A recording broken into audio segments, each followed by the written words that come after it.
নমস্কার বন্ধুরা, আমি আবার চলে এসেছি আপনাদের সামনে আরেকটি নতুন রান্না নিয়ে। দেখুন আজকে কি তৈরি করছি। আজকে তৈরি করছি, আপনারা দেখে কিছু বুঝতে পারছেন কি রান্না হচ্ছে? আজকে রান্না হচ্ছে কচুর শাক। এই দেখুন,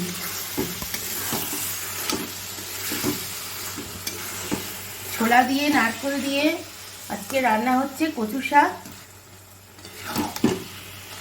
কচু শাকটা প্রথমে সিদ্ধ করে নিয়েছি, তারপর মশলা দিয়ে এই যে কষানো হচ্ছে। একটু বাকি আছে রান্না, আর একটু হবে। কচু শাক যখন রান্না হয়ে আসবে বন্ধুরা, আপনাদের একটা কথা বলি, আপনারা হয়তো জানেন অনেকে, তাও বলি, কচু শাক যখন সিদ্ধ করা হয় তখন আমরা একটু তেঁতুল দিয়ে দিই যাতে গলা চুলকায় না। আর কচু শাক যখন হয়ে আসবে, আপনারা নামানোর আগে এই যে আমের আচার,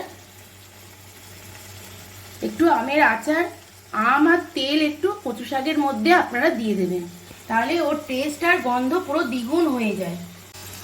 এই যে আমের আচার আর আচারের তেল অল্প করে দিয়ে দেবো, বেশি না, খুব বেশি না, কিন্তু এটার টেস্ট পুরো, কচু শাকের টেস্ট পুরো দ্বিগুণ হয়ে যায়, খুব সুন্দর লাগে খেতে। আমি সারা বছর আম যখন হয় এই আমের আচার বানিয়ে রেখে দিই, আর এই যখন কচু শাক করি তার মধ্যে অল্প করে দিয়ে দিই। এটা একটু নেড়ে নেড়ে শুকনো হবে, তারপরেই আমার রান্না রেডি।